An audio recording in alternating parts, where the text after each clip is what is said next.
What is the uniqueness of Tisha Biav? My name is Jessica Madden.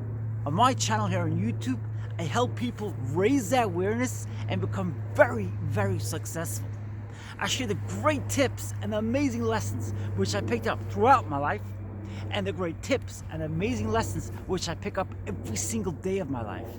I help people see success in their life. That's what my amazing YouTube channel is all about.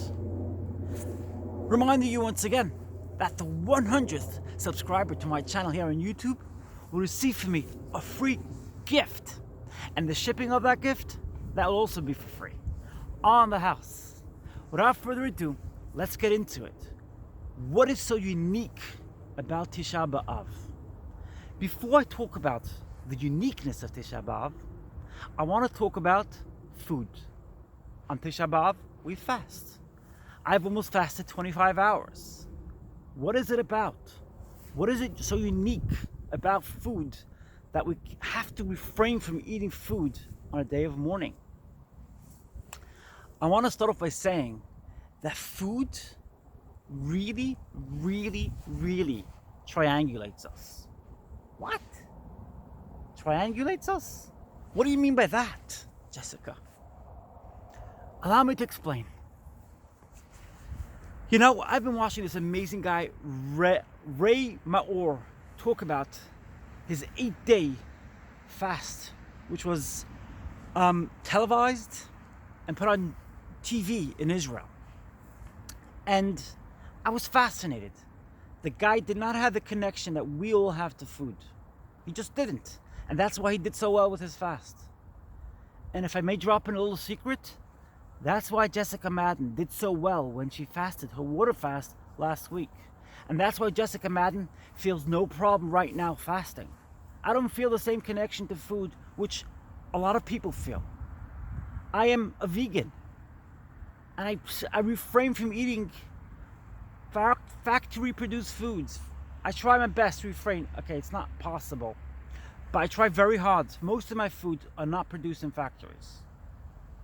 I try very hard to refrain from factory foods. And so when I decided to do a 3-day water fast, it basically was a walk in the park.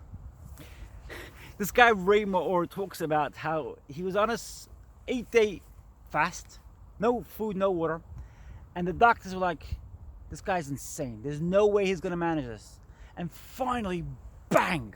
On day 4, they thought they'd managed to get him. Why?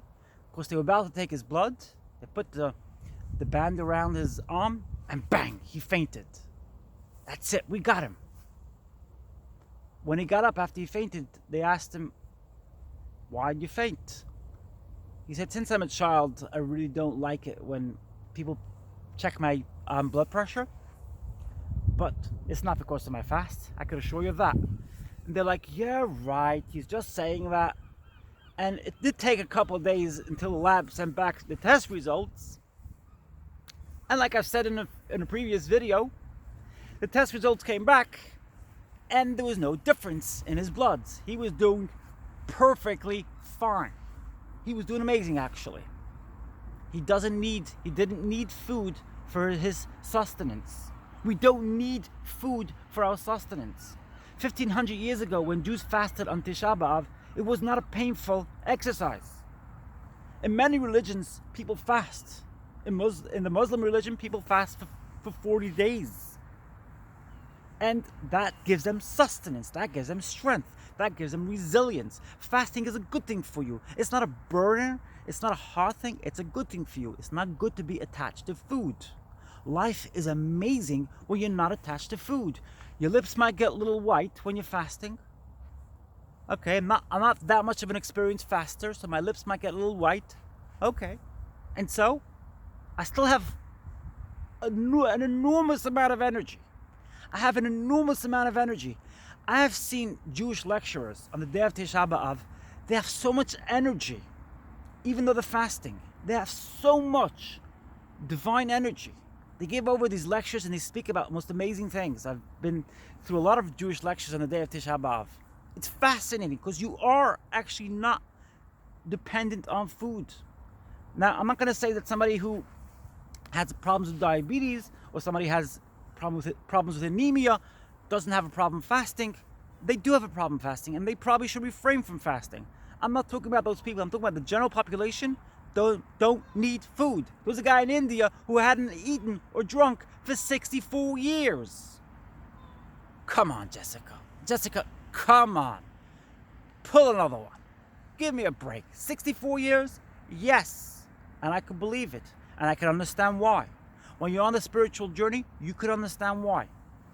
What is so unique? And I put this in the very first question I asked today. What is so unique about Tisha B'Av? The uniqueness about Tisha B'Av is the fact. Tisha B'Av is a Jewish fast day. I just thought I would repeat that for my non-Jewish viewers. Tisha B'Av is a day that we think about the collective sins we have done. We think about the collective means of meaningless hatred we have for each other. We do introspection. We realize that we really are all interconnected. We really are all interconnected.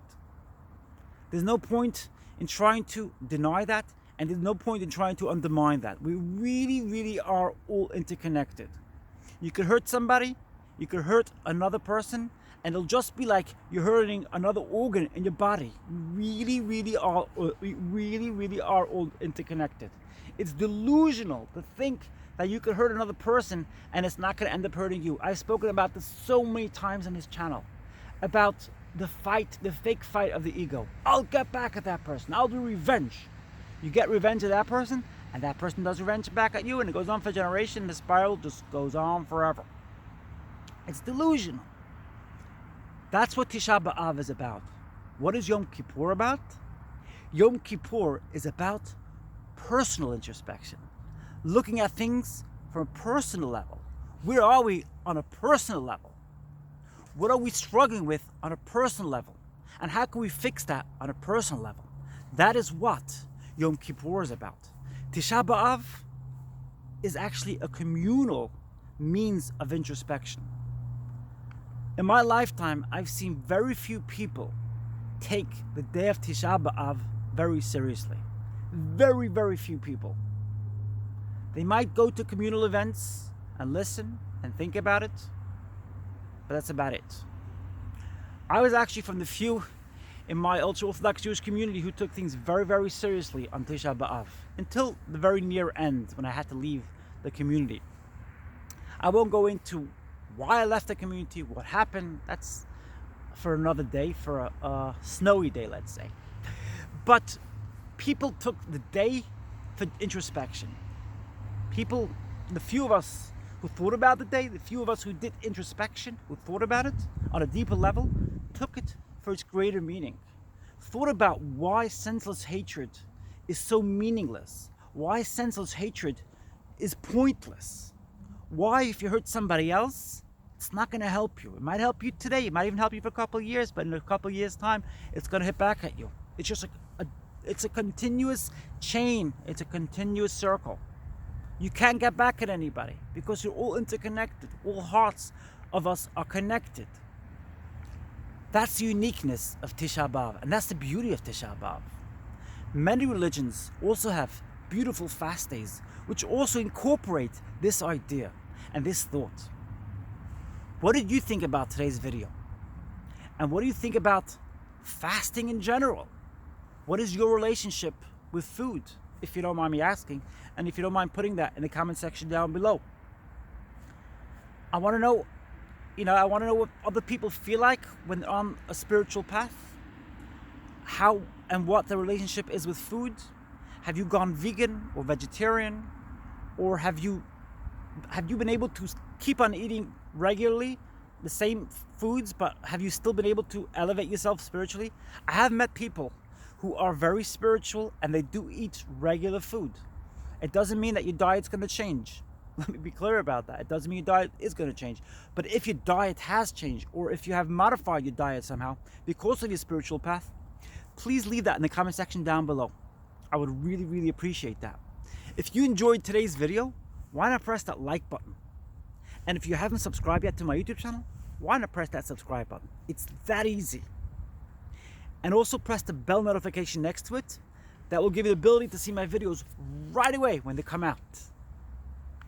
I'm sending you so much happiness, love, and high frequency.